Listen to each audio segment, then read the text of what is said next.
बिस्मिल्लाहिर्रहमानिर्रहीम। अस्सलाम वालेकुम नाज़रीन, नई वीडियो में खुश आमदीद। मैं प्रोफेसर आज़म सागर हूँ और आप मेरा यूट्यूब चैनल देख रहे हैं। नाज़रीन, उम्मीद करता हूँ कि सभी खैरियत से होंगे और अपनी फैमिलीज़ के साथ खुश खुरम ज़िंदगियाँ गुजार रहे होंगे। अल्लाह ताला यूँ ही सभी को हंसता, मुस्कुराता, खिलखिलाता, खुश और आबाद रखे। चीज़ें बहुत सारी नाज़रीन डिस्कस करने के लिए, लेकिन फ़र्स्ट ऑफ़ ऑल मैं डिस्कस करना चाहूँगा अभी रिसेंटली जो शादी हुई है वक़ार की और फ़ातिमा की। वक़ार और फ़ातिमा, नजो की बेटी फ़ातिमा और वक़ार। आप सब लोगों को पता है कि ये शादी के अरेंजमेंट्स सितारा ने किए थे। इस पर बड़ी सारी बातें हो चुकी हैं, लेकिन इस शादी में सितारा को बड़ी प्रॉब्लम्स फेस करना पड़ी। ये अलिशबा की शादी भी जो है वो इन लोगों ने की थी, लेकिन अलिशबा की शादी पर सितारा को एज़ सच कोई उतनी ज़्यादा प्रॉब्लम्स फेस नहीं करना पड़ी। लेकिन ये शादी चूँकि सितारा ने ख़ुद मैनेज की थी, इसमें सारा अरेंजमेंट सितारा ने किए थे, तो इसमें सितारा को बहुत सारा प्रॉब्लम्स फेस करना पड़ी। अच्छा, प्रॉब्लम्स दो तरह की होती हैं। एक वो प्रॉब्लम की जो इंतज़ामी प्रॉब्लम्स होती हैं, मैनेजमेंट के इश्यूज़ होते हैं, वो तो ज़ाहिर है वो बंदा कर ही लेता है, उसके अल्टरनेट्स भी होते हैं, बंदा कर लेता है। लेकिन कुछ प्रॉब्लम्स ऐसी होती हैं कि जो रिश्तेदारों की जानिब से खड़ी की जाती हैं, जो हर्डल्स क्रिएट की जाती हैं रिश्तेदारों की जानिब से। इस शादी में जो सबसे पहले, मैं आप प्रॉब्लम सुनते जाएं जो सितारा को फेस करनी पड़ी इस शादी में। मेरे ख्याल से ये शादी जो सितारा ने ये मैनेज की है, अरेंज की है, इसमें फ़ायदे की बजाय उसको नुकसान ही हुआ है। मैं आपको बताता हूँ कैसे। सबसे पहले तो हाजी बाबा ने रोले खड़े कर दिए, हाजी साहब ने इश्यूज़ क्रिएट कर दिए, लाइक वो वीडियोस बना के वो पंगे क्रिएट कर दे। हाजी साहब ने वो किरदार अदा किया कि जो हर शादी में, कमोबेश हर शादी में, बेशक वो कहीं पर भी हो, कोई ना कोई रिश्तेदार इस तरह का किरदार अदा किया करता है, जो हाजी साहब ने अदा किया। शादी पे पंगे खड़े करने वाला, पंगे डालने वाला किरदार वो हाजी साहब ने अदा किया। ठीक है। अच्छा, हाजी साहब का ये मैटर अभी चल ही रहा था, इसी दौरान जो है वो दिलबर ने अपनी जो है वो शादी कर ली। अच्छा, अब ये जो दिलबर वाली शादी है, जो दिलबर ने जो कंट्रोवर्सी क्रिएट की है, ये दिलबर ये शादी को कोई हफ्ता खंड डिले भी कर सकता था। वो चाहता तो 1 हफ्ता बाद शादी कर लेता, नॉट अ बिग डील, कोई ज़्यादा मसला नहीं था। मतलब ऐसा तो नहीं ना कि दिलबर का गुजारा नहीं हो रहा था या वो परली का गुजारा नहीं हो रहा था, चल ही रहा था। वैसे भी तो हराम ताल्लुक इनका चल ही रहा था। ठीक है। तो दिलबर का तो हलाल भी है दिलबर के पास, तो ऐसा नहीं है कि दिलबर का गुजारा नहीं चल रहा था। ये शादी 1 हफ्ता या 1 महीना आगे भी हो सकती थी। ये शादी इन्हीं दिनों में क्यों की कि जब इधर सितारा मैनेज कर रही है वकार की शादी, और ये वकार की शादी की तैयारियां चल रही, सारे मामला तो वो फंक्शन चल रहे हैं, हम सारी बात, उन्हीं दिनों में ये शादी वाला इशू क्यों क्रिएट किया गया, ये शादी क्यों की गई? क्योंकि इन दोनों शादी ट्रेंडिंग पे थी। सितारा जो है वो एक शादी कर रही है, लाइक उस बच्ची की शादी कर रही है, उसके अरेंजमेंट्स कर रही है, तो हर जगह पर शादी शादी शादी शादी शादी शादी शादी शादी हो रही है, तो शादी ट्रेंडिंग में चल रही है। तो ज़ाहिर इस तरह का, जिस तरह का ट्रेंड सितारा ने क्रिएट किया है, इस तरह का ट्रेंड दिलबर वगैरह वाले तो क्रिएट नहीं ना कर सकते। उन्होंने एक फंक्शन करके जो है वो उसको चलाने की कोशिश की, वो बच्चे के बर्थडे की थी, लेकिन उस पर मज़ा नहीं आया। तो दिलबर ने ये वाली शादी, जो कि 1 हफ्ता या फिर 1 महीना बाद भी की जा सकती थी, दिलबर ने ये वाली शादी वाला पंगा डाल दिया। असल में ये जो शादी दिलबर ने की है ना, ये जो पंगा क्रिएट किया है, इसका एक मकसद ये भी था कि सितारा की तरफ से माइंड को डाइवर्ट करके अपनी तरफ लेके आना। क्योंकि दिलबर का ये न्यू नहीं है, ये फर्स्ट टाइम नहीं है। दिलबर के सितारा के लिए जो सोच है, जो थॉट्स हैं, वो किसी से ढकी छुपी नहीं है। दिलबर के जो वॉइस नोट्स लीक हुए, इसमें दिलबर ने ये भी कहा था कि क्या हो गया जो है वो अगर 4 लोग इसे देखते हैं, हमें भी तो देख सकते हैं, हमें भी इस तरह की बातें जो है वो दिलबर की, इस तरह की थॉट्स उस वक्त सामने आई थी, और बार बार जो है वो दिलबर की इस तरह की बातें सामने आई। तो ये जो शादी में जो पंगा क्रिएट किया ना दिलबर ने, ये इसका एक मकसद ये भी था कि सितारा वाली साइड से माइंड को डाइवर्ट करके, पब्लिक के माइंड को डाइवर्ट करके अपनी साइड पर लगाया जाए। और आज देख लें, मोस्टली रिएक्शन सारे के सारे कमोबेश रिएक्शंस जो हैं वो सारे डीडी को और फातिमा को डिस्कस कर रहे हैं। पब्लिक सारे डीडी और फातिमा के चक्करों में पड़े हुए हैं। ठीक है। और सितारा वाली साइड पर कम ही लोग हैं जो बात कर रहे हैं। हेटर्स भी जो है वो शायद, मैं हेटर्स को वैसे आजकल देख नहीं रहा, तो हेटर्स भी शायद जो है वो सारे के सारे इसी साइड पर लगे हुए होंगे। ठीक है। तो डीडी ये घटिया हरकत करने में कामयाब रहा। डीडी ने सिर्फ यही घटिया काम नहीं किया, लाइक जो है वो सिर्फ ये सितारा वाली साइड से पब्लिक का माइंड डाइवर्ट करके अपनी साइड पे लेके जाने वाला घटिया काम ही नहीं किया। सितारा उसके साथ फातिमा के साथ धोखा किया, फातिमा के साथ जुल्म किया, ये भी घटिया काम के ज़ुमरे में आता है। अली को रोल दिया, उसकी ज़िंदगी बर्बाद कर दी, ये भी घटिया काम के ज़ुमरे में आता है। आज मामून नदीम को मैंने देखा, जिसमें मामू ये कह रहा हूँ, मैंने लास्ट वीडियो मामू नदीम पर बनाई थी, जिसमें मामू साहब ये फरमा रहे थे कि डीडी ने अभी कल ही 30,000 रुपये फातिमा को भेजे हैं खर्चे के लिए। वाह, मतलब मामू ऐसे बता रहा हो कि जैसे मामू आज पैदा हुआ है। वैसे मामू को मतलब जैसे कुछ पता ही नहीं है ना, मतलब क्या हो रहा है। मतलब मामू इतने शरीफ आपको पता ही नहीं है, बिल्कुल नहीं पता। वो यार अभी परसों ही तो उसने उसका एटीएम का सफाया किया है, उसके बैंक अकाउंट का सफाया किया है, टोटल 800 रुपया उसमें छोड़ा है। उसके निकाल के उसमें से कोई जो है वो 20-30 हज़ार उसको दे दिया तो क्या फ़र्क पड़ गया, खर्चा दे दिया उसको। मतलब ये तो वैसे ही हुआ, उसकी टोटल कमाई, टोटल अर्निंग, टोटल सेविंग्स उसकी ले ली, ठीक है, उसमें से एक हिस्सा निकाल के उसको दे दी कि ये ले भाई, ये तुम्हारा खर्चा हो गया। वाह, बड़ा बड़ा एहसान किया ना डीडी ने 30,000 रुपया दे के। मामू ऐसे बता रहे हो जैसे पता नहीं कोई 30 तोले सोना नहीं दे दिया उसने फातिमा को। भाई उसकी पूरी ज़िंदगी बर्बाद कर दी है, उससे जो है वो जीने का हौसला छीन लिया है, उससे उसकी उम्मीदें छीन ली हैं, उसको 30,000 रुपये खर्चा दे दिया, को बड़ा तीर मार लिया है। मामू ऐसे बता रहा है जैसे पता नहीं मतलब क्या दिया है उसने। 30,000 रुपये ही तो दिया है भाई। जा मामू, तेरा भी कोई हाल नहीं। अच्छा, तो मतलब डीडी ने एक तीर से काफ़ी सारे शिकार किए, हर तरफ उसने, मतलब डीडी वो फप्पे कुटनी का किरदार जो है वो डीडी ने हर तरफ इश्यूज ही इश्यूज, हर तरफ रोले क्रिएट कर दिए। अच्छा खासा जो है वो स्मूथ सारे निज़ाम, सारा सिस्टम चल रहा था स्मूथली, हर बंदा अपना अपना काम कर रहा था। बस वो बाबा हाजी आया जो है वो पता नहीं उसको उसने कोई सूटा वगैरह लगाया, वो एकदम से जो है वो आउट ऑफ कंट्रोल हो गया। उसके बाद डीडी ने ये वाली हरकत कर दी, वो आउट ऑफ कंट्रोल हो गया। हर तरफ जो है वो अच्छा खासा एक स्मूथली सारे, मतलब हर बंदा अपना अपनी व्लॉगिंग कर रहा है। ये इन लोगों ने आखिर इश्यूज़ क्रिएट करना स्टार्ट कर दी। फिर सितारा के साथ जो है वो जो अम्मा ने सितारा को कहा वो भी जो है वो मुश्किलात। तो ये शादी, अच्छा फिर इसमें कुछ लोग पता क्या कहते हैं, मुझे भी कल कुछ कमेंट्स आए, लोग कहते हैं कि सितारा ने ये शादी अपने फ़ायदे के लिए की, लाइक वो ट्रेंड क्रिएट करना चाह रही थी। तो भाई ट्रेंड हुआ तो नहीं, मतलब ट्रेंड तो वही होता है ना, जैसे डीडी को फ़ायदा हुआ, जैसे डीडी के ट्रेंड क्रिएट करने से फातिमा को फ़ायदा हुआ, जैसे वो सनिया का चैनल चला, जैसे डीडी की सालियों का चैनल चला, ठीक है। ट्रेंड क्रिएट तो ये होता है ना कि आपके 2,000 व्यूज़ हैं और आपके एकदम से 2 लाख आना स्टार्ट कर दें। मामू नदीम को फ़ायदा हुआ, आपके थोड़े से व्यूज़ आ रहे हैं, एकदम से जो है वो हाइप पकड़ लें आपके व्यूज़। तो ट्रेंड का तो ये फ़ायदा होता है। तो सितारा के तो कहाँ 3 लाख व्यूज़ तो वैसे नॉर्मली आ रहे थे, और कमो बेश उतने ही व्यू आ रहे हैं सितारा के। अभी भी कोई ज़्यादा फ़र्क तो नहीं पड़ा सितारा के व्यूज़, इनफैक्ट पड़ा ही नहीं है। जैसी वो पहली थी बगैर शादी ये बच्चों की शादी का अरेंजमेंट किए, जैसे वो पहली थी वैसी अब है। तो उसने तो मतलब उसका तो इनफैक्ट मेरे ख्याल से कम बेच में 30-40 लाख रुपये उसने वैसे इधर शादी पे खाम खा उड़ा दिया होगा। मतलब वो ऐसे आग में झोंकने वाला काम कर दिया है। 2 महीने की अपनी सैलरी उसने इधर उड़ा दी होगी, 2-3 महीने की। तो उसका तो इनफैक्ट फ़ायदा होने के बजाय उसको तो बेचारी को लॉस ही हुआ। उसका तो अच्छा खासा लॉस किया ना इन सारे कमीने लोगों ने मिल मिला के। खैर जी, ये घटिया लोग हैं, ये हरकतें करते रहेंगे। बस लेकिन बात पता है क्या है, वो कहते हैं कि मारने वाले से बचाने वाला बड़ा होता है, छीनने वाले से देने वाला ज़्यादा बड़ा होता है, नीचे वाला हाथ हमेशा छोटा होता है, ऊपर वाला हाथ हमेशा बड़ा होता है, ठीक। तो सितारा का हाथ देने वाला है और ये हाथ हमेशा बड़ा ही रहेगा। ये जो मर्ज़ी कर लें, जिस तरह मर्ज़ी उसे गिराने की कोशिश कर लें, लेकिन वो कहते हैं ना कि वो शमा क्या बुझे जिसे रोशन खुदा करे, ठीक है। तो इस तरह करके कहते हैं ना कि वो जिसकी खुद हिफाजत हवा करे, वो दिया क्या बुझे जिसकी हिफाजत खुदा करे, इस तरह करके कहते होते हैं, ठीक है। तो वो अल्लाह ताला की ज़ात है भाई जो उसकी हिफाजत कर रही है, अल्लाह की ज़ात है जो उसके लिए ज़रिए बना रही है, जो उसके लिए रिज़्क़ के दरवाज़े खोल कर बैठी हुई है। तो ये इस तरह की चीप हरकतें जो करने वाले लोग हैं ना, बेशक उसमें बाबा हाजी आ जाए, बेशक उसमें मामू नदीम आ जाए, या फिर वो ये डीडी आ जाए, या कोई भी आ जाए, ये वक्ती तौर पर चंद दिन के लिए तो ज़रूर ऊंचा उड़ेंगे, लेकिन जैसे जितना ज़्यादा ऊंचा जाएंगे उतना ज़्यादा इनको तकलीफ़ होगी, क्योंकि जितना ज़्यादा ऊंचा जाएंगे उतनी ही ऊंचाई से नीचे गिरेंगे, उतनी ही ज़्यादा तकलीफ़ होगी। तो कर लें, मसला कोई नहीं है, ठीक है। देने वाली ज़ात तो अल्लाह ताला की है। बाबर ने नाज़रीन कल वीडियो बनाई, मैंने अपनी लास्ट वीडियो में आप लोगों को बताया था, और मेरा वैसे भी बाबर के बारे में यही पॉइंट ऑफ व्यू है कि ये ज़रा सेंसिबल बंदा है इनके ख़ानदान में ना, निस्बतन सेंसिबल बंदा है बनिस्बत इन लोगों के, ठीक है। बाबर कहता है कि मैंने सोचा कि ये 1 2 3 4 वीडियोस बनाएंगे और उसके बाद फिर खामोश हो जाएंगे, लेकिन ये नहीं हो रहे। तो भाई क्यों होंगे? आपको नहीं पता कि ये क्यों बोल रहे हैं?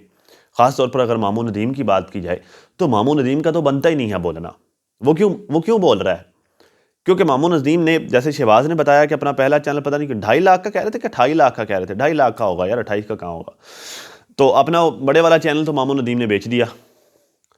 तो अब छोटा चैनल है, उस पर जैसे मतलब वो ये होता है ना कि यूट्यूबर जितने भी इस बात को समझते होंगे कि जब एरो का निशाना पर जाता है ना ग्रीन कलर का होके, तो वो यूट्यूबर को बड़ा ही सुकून देता है। तो मामू नदीम ने जब 2000 सब्सक्राइबर वाले चैनल पर ये देखा कि भाई ये तो फातिमा पर थोड़ी सी बात करने से एरो अप जाता है, तो क्यों ना मैं सुबह शाम फातिमा पर ही बात करना स्टार्ट कर दूं, फातिमा को रगड़ना स्टार्ट कर दूं। तो मामू नदीम जब वो ग्रीन एरो देखता है ना, तो फिर उससे रहा नहीं जाता, फिर वो आउट ऑफ कंट्रोल हो जाता है, फिर वो बार बार वीडियोज़ बनाता है, फिर वो हर वक्त ये सोचता है कि मैंने फातिमा को किस तरह से तनकीद करनी है, मैंने किस तरह से नया सोशा छोड़ना है। फिर इस टाइम पर जब ये सिचुएशन होती है, तो फिर मामू नदीम भूल जाता है कि उसके घर में भी बेटियां हैं। फिर मामू नदीम ये भूल जाता है कि उसका एक माजूर बेटा भी है। फिर मामू नदीम ये भूल जाता है कि वो पहले माजी में क्या क्या काले करतूत करके बैठा हुआ है। फिर मामू नदीम ये भी भूल जाता है कि वो खुद शीशे के घर में बैठा हुआ है। मामू नदीम सारा कुछ भी भूल जाता है, और मामू नदीम को अगर नज़र आ रहा होता है तो वो अप जाता हुआ ग्रीन कलर का एरो, जो मामू नदीम को ये बता रहा होता है कि लगे रहे हो मुन्ना भाई, आप ये जो घटिया काम कर रहे हैं इस काम को कंटिन्यू रखो, इस काम से किसी का दिल टूटता है टूट जाए, इस काम से कोई अपनी जान से जाता है जाए पया, इस काम से किसी को तकलीफ होती है होती रहे, इस काम से कोई रोता है रोता रहे, इस काम से मैं किसी की जिंदगी में जहर घोल रहा हूं घुलती रहे, मेरा एरो अप जाना चाहिए। तो क्यों करेगा मामू नदीम, क्यों बंद करेगा? या जो लोग आपके ख़ानदान के जो लोग आप लोगों को तंज कर रहे हैं वो क्यों बंद करेंगे? वो नहीं बंद करेंगे भाई, क्योंकि उनको ऊपर जाते हुए एरोज नज़र आ रहे हैं। आई होप कि मैंने बेहतर तौर पर आपको समझा दिया होगा कि 3 4 5 वीडियोस के बाद ये सिलसिला बंद क्यों नहीं हुआ। आगे चलते हैं जी। बाबर साहब कहते हैं कि मामू नदीम डेली फातिमा पर तनकीद करते हैं। इन्होंने सितारा सितारा के टाइम पर भी ऐसे ही किया था, बाद में माफ़ी मांगकर निकल गए थे। तो मामू नदीम के लिए तो नॉर्मल है, उसे तो अब ये मतलब आइडिया मिल गया ना, पता चल गया कि यार ये तो बड़ी मज़ेदार सी चीज़ है। पहले जो है वो काले करतूत करो, पहले कीचड़ उछालो, पहले जो है वो जितनी भी ज़्यादा गंदगियाँ हो सकती है वो करो, उसके बाद माफ़ी मांगो और निकल लो। लेकिन मैं आपको एक बात बताऊँ यार, माफ़ी गलती की होती है, गुनाह की नहीं होती। और गलती सिर्फ पहली बार पे होती है, दूसरी बार वही हरकत की जा रही है तो वो इरादी तौर पर होती है, वो गुनाह होता है। फिर गुनाह की माफ़ी नहीं होती, गुनाहों की सज़ा होती है। मैं जैसे आपको मिसाल देता हूँ यार, किसी भी नामहरम की जानब, नामहरम औरत हो या फिर मर्द हो, उसकी जानब उठने वाली पहली निगाह की माफ़ी है। मिसाल के तौर पर सड़क पर चलती हुई एक औरत है, मैं चलता हुआ जा रहा हूँ, मेरी नज़र उठी, मैंने झुका ली, वो मेरी पहली नज़र थी, वो गलती से उठ गई, मुझे नहीं पता था उस साइड पे क्या है, उसकी माफ़ी है।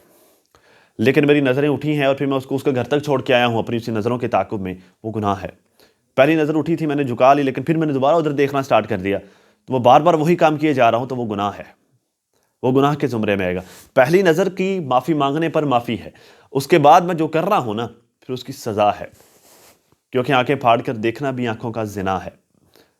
किसी के बारे में घटिया बकवास करना, उसके अफेयर्स गिनवाना, उसके कैरेक्टर असैसिनेशन करना ज़ुबान का गुनाह है। किसी गलत काम की तरफ चलकर जाना पैरों का गुनाह है, और हाथ के साथ चोरी करना तो ज़ाहिर हाथ का गुनाह है ही है, जिसकी सज़ा भी हाथ काटना है। तो बात यह है कि मामू नदीम के लिए तो ये नॉर्मल हो चुका है ना, गलत करो फिर माफ़ी मांग लो। लेकिन इस बार ऐसा नहीं है। आई एम सॉरी टू से मामू साहब, इस बार ऐसा नहीं है। इस बार पब्लिक सियानी हो चुकी है। इस बार पब्लिक को पता चल गया है कि कौन क्या कर रहा है। इस बार पब्लिक को पता चल गया है कि कौन मुनाफिक है, कौन ड्रामे कर रहा है। पब्लिक सब जानती है। इस बार पब्लिक सियानी हो चुकी है। अब नहीं आप पब्लिक को टोपियां पहना सकते। देखते जाएं आपके साथ होता क्या है। मामू साहब कहता है जी, फातिमा ने आपकी खिदमत की, कभी बुराई नहीं की, फिर भी डेली आकर उसी की बुराई करने लग जाते हैं। फिर आप डेली आकर उसी की बुराई कर रहे हैं। मतलब जो है वो, मैं ना आपको एक मज़े की बात, मुझे याद आ गया, अभी याद आ गया, मज़े की बात सुनाता हूँ। मैं अभी रात ही ना, मैं एक आर्टिकल पढ़ रहा था, फेसबुक पर था, तो मैं वो पढ़ना स्टार्ट कर दिया। एक चोर था, चोरियाँ किया करता था, उसे चोरी की ना लत थी। अच्छा, उसकी जो है वो एक अच्छी आदत उसमें ज़रूर थी कि वो चोरी करता था ना, लेकिन वो जो ज़रूरतमंद लोग होते थे, जो गुरबा होते थे, वो उनका बड़ा ख्याल रखा करता था। तो उसकी इसी नेकी के एवज़, उसकी इसी आदत के एवज़ अल्लाह ताला की ज़ात ने उसे चोरी छुड़वा दी। उसने तौबा की, उसने कहा जी मैं चोरी नहीं करूँगा। कुछ अर्सा बाद उसके पास एक गरीब आदमी आता है, कहता है कि यार ऐसा है कि मेरी बेटी की शादी है और मैंने जो है वो मुझे फ़लाँ चीज़ें मेरी बेटी की शादी के लिए चाहिए, मैं आपसे हेल्प मांगने आया हूँ। अब वो बंदा जो है वो ज़ाहिर गुरबाब के लिए, गरीब गुरबा के लिए तो पहले ही दर्द दिल रखता था, वो पिघल गया। कहता चलो ठीक है मैं कुछ करूँगा। उसने जो है वो हामी भर ली उसकी मदद करने की। अब फिर से जो है वो रात को उसने प्रोग्राम बनाया, ज़ाहिर खुद के पास तो कुछ नहीं है ना, तो उसने प्रोग्राम बनाया कि वो चोरी करके किसी से जो है वो किसी के घर चोरी करके उसकी बेटी की शादी करवा देगा। ज़रा उसका काम यही था, उसको यही आता था, उसने यही करना था। तो बंदा जी वो रात को उसने वो अपना जो है वो रुमाला शुमाला लपेटा, खुद को जो है वो कवर अप किया और चोरी करने के लिए निकल गया। अब वो जा रहा है, रास्ते में जो है उसको उसी की जैसा एक और बंदा नजर आता है जिसने अपने फेस को कवर किया हुआ होता है। उसे कहता है तुम भी चोर हो? कहता हाँ जी मैं भी चोर हूँ। अब दो चोर हो गए, चोर नंबर 1 जो घर से निकला था चोरी करने के लिए, और चोर नंबर 2 जो उसको आगे मिला था। दो चोर हो गए। तो चोर नंबर 1 ने चोर नंबर 2 से पूछा कि यार किसके घर चोरी करनी है? वो कहता जी फलां जगह पर चलते हैं, एक घर है मुझे जो है उसकी लोकेशन का सारा पता है, वहाँ पे चोरी करते हैं। वो यहाँ पे चोरी करने के लिए जाते हैं। वहाँ से वो चोरी करके जब वो सारा सामान समेट लेते हैं ना, तो जो चोर नंबर 1 होता है चोर नंबर 2 को कहता है कि यार ये सारा सामान यहीं पर रखो और निकलते हैं। कहता क्यों? कहता आगे चल के बताऊंगा। निकल जाते हैं। बाहर आके पूछता कोई और घर बताओ। कहता यार वजीर का घर खाली है, वजीर का घर चलते हैं। मतलब उस बादशाह के, उस रियासत के वजीर का घर खाली है, वो वजीर के घर चले जाते हैं। तो जब वहां से वो सामान सारा इकट्ठा कर लेते हैं, चोरी कर लेते हैं, बाहर निकलने से पहले जो चोर नंबर 2 होता है वो कहता है कि यार इसकी बेटी की शादी भी है, इसने काफी सामान बना के रखा हुआ है। तो चोर नंबर 1 कहता है कि ये सामान यहीं पर रख दो, चलो चलते हैं। वो हैरान होता है, पूछता क्यों? कहता बाहर चल के बताता हूँ। बाहर जाकर फिर उससे पूछता है कि यार हाँ अब कौन सा घर है? कहता है जी बादशाह ही रह गया है, बादशाह के घर चलते हैं। बादशाह के घर चोरी करने के लिए जाते हैं, सारा सामान समेट लेते हैं। तो बादशाह ने एक जो है वो वहां पर कुत्ती रखी हुई होती है, कुतिया। तो वो कुतिया उन पर अटैक कर देती है। जब वो उन पर अटैक कर देती है ना, तो वो चोर नंबर 1 को पकड़ती है, चोर नंबर 2 को नहीं पकड़ती। इसी दौरान जो है वो एक और कुत्ता आता है पीछे से और वो उस कुतिया को पकड़ कर ले जाता है। वो जब उनको पकड़ कर ले जाता है, उस कुतिया को पकड़ कर ले जाता है, तो वो जो चोर नंबर 1 था, चोर नंबर 2 को कहता है कि ये सामान यही रख दो, मुझे पता चल गया तुम कौन हो। चोर नंबर 2 कहता है कि मैं कौन हूं? कहता तुम बादशाह हो, वक्त के बादशाह हो, और तुम मेरे साथ ये सारा नाटक कर रहे हो। कहता चलो अब तुम्हें ये तो पता चल ही गया है, अब मुझे ये बताओ कि तुमने पहले 2 घरों से जो सामान उठाया वो वहां पर क्यों रखा? उसकी बात सुनने वाली है, गौर करने वाली बात है, गौर कीजिएगा। कहता पहले घर से जहां से हमने चोरी की थी ना, वहां पर जब हम उसका सारा सामान इकट्ठा कर रहे थे तो एक नमक का थैला था जिसे हमने उठाने की कोशिश की तो वो फट गया, तो मेरे हाथों को सारा नमक लग गया था। मैंने वो नमक वाला उसको टेस्ट करने के लिए, उसको चेक करने के लिए थोड़ा सा नमक खा लिया था। तो जब मैंने उसका नमक खा लिया तो मैंने उस घर का नमक खा लिया था, मैं वहां पर चोरी नहीं कर सकता था। मैं चोर तो हूं, मैं नमक हराम नहीं हूं। मैंने उस घर से नमक खाया था। कहता अच्छा दूसरे घर पे तुमने क्यों, वजीर के घर पे तुमने चोरी की सामान वहीं पर रख दिया? कहता जब तुमने मुझे बताया कि उसकी बेटी की शादी है, तो मैं ये जो चोरी कर रहा हूं ये भी मैं किसी की बेटी की शादी करवाने के लिए ही कर रहा हूं, तो मैं एक बेटी का सामान छीन कर दूसरी बेटी को नहीं दे सकता। मामू नदीम, आपने भी फातिमा के हाथ से नमक खाया था, आपको शर्म करनी चाहिए। आप भी किसी की बेटी की कैरेक्टर असैसिनेशन कर रहे हैं जबकि आपके घर पे भी बेटियां हैं। तो मामू नदीम, आपसे बेहतर वो चोर था जिसने एक चुटकी जितना नमक खाया था, फिर भी उसने नमक हरामी नहीं की, तो आप तो उससे भी गए गुजर गए। कोई हाल नहीं। खैर आगे चलते हैं। बाबर कहता जी मैंने आपके साथ सुलह की थी और मामूगिरी की थी, लेकिन अब मेरा आपको सलाम है, आप आएँ जाएं, हम आपसे नहीं मिलेंगे। मेरा नहीं ख्याल कि ऐसा सच होने वाला है, क्योंकि मुझे पता है कि 4 दिन बाद फिर से जो है वो एक ही हो जाना है।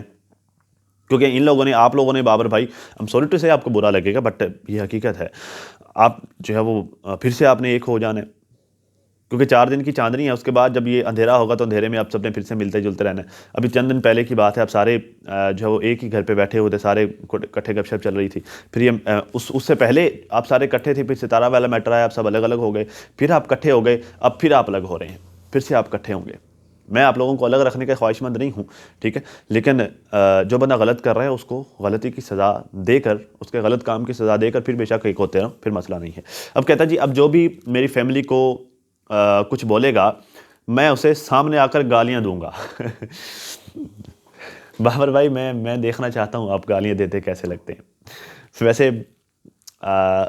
अफसोस हुआ कि इस जैसे शरीफ बंदे को, इनोसेंट बंदे को इस नहज तक पहुंचा दिया। वो कहता मैं जब भी कोई वीडियो बनाता है तो यहाँ पर सारे चीखने चिल्लाने लग जाते हैं, रोने लग जाते हैं।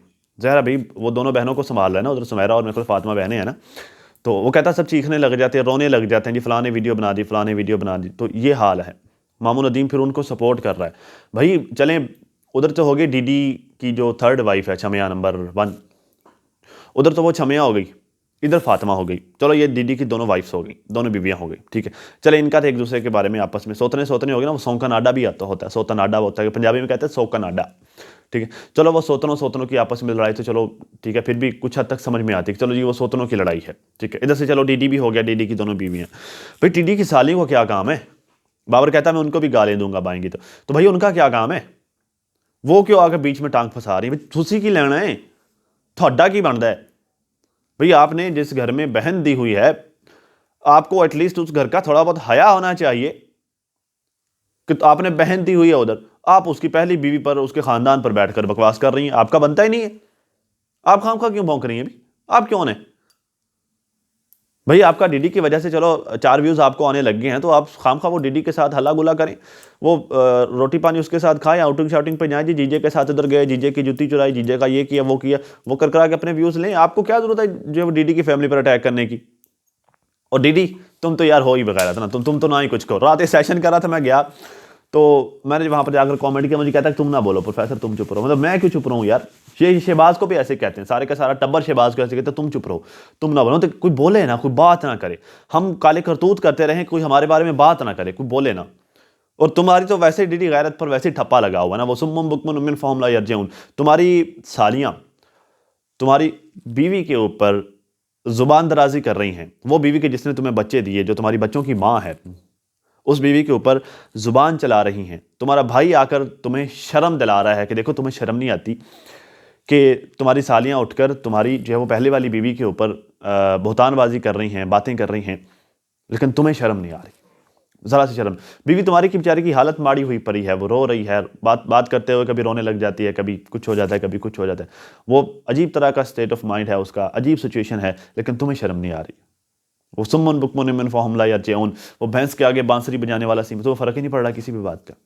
मतलब इतना भी ज़्यादा जो है वो बंदे को ढीठ नहीं होना चाहिए जिस तरह से तुम हुए पड़े हो। और ऊपर मज़े की बात है कि शहबाज को बोलने नहीं दे रहे, कोई भी नहीं बोलने दे रहा, ना शहबाज की बहन बोलने दे रही है आपा, ना जो है वो बाबर ने भी कल मना कर दिया, आज ही इनफैक्ट बाबर ने भी शहबाज को बात करने से रोक दिया। सारे जो है वो शहबाज, डीडी भी शहबाज को नहीं बोलने दे रहा। आखिर शहबाज डीडी, बाबर का ये कहना है कि शहबाज और डीडी एक दूसरे का साथ उठना बैठना अच्छा है, तो मैं नहीं चाहता कि डीडी शहबाज को एक्सपोज करे। मतलब एक तरह से जो है वो आप शहबाज को भी डरा रहे हैं। यार बात पता क्या है, ज़्यादा से ज़्यादा डीडी क्या करेगा, क्या करेगा? ज़्यादा से ज़्यादा शहबाज के अफेयर्स ले आएगा, ठीक है। शहबाज का जो है वो लाइक कोई और बुरे काम शहबाज के ले आएगा, बस यही होगा ना, इतना ही होगा। फिर वो सारा कुछ करके जो डीडी शहबाज के साथ करेगा, सारा डाटा जो शहबाज का निकाल के लेके आएगा, वो सारा कुछ करने के बावजूद भी डीडी ने जो गलत काम किया है, डीडी ने जो गुनाह किया है अपनी बीवी का दिल दुखाने वाला, उसका अजाला तो नहीं हो जाएगा। डीडी ने जो जुल्म अपनी बीवी के साथ किया है, उसका अजाला तो नहीं हो जाएगा शहबाज के साथ ये करके। तो शहबाज को चुप कराना या शहबाज को के साथ ज़्यादती करना या उसको एक्सपोज करना मसले का हल नहीं है। मसले का हल फातिमा को राज़ी करने में है। अब तक के लिए नाज़ इतना ही। अपना और अपनी फैमिली का बहुत सारा ख्याल रखिए और साथ अपनी दुआ में मुझे भी लाजमी याद रखिएगा। मिलते हैं किसी नई वीडियो में, तब तक के लिए अल्लाह हाफ़िज़।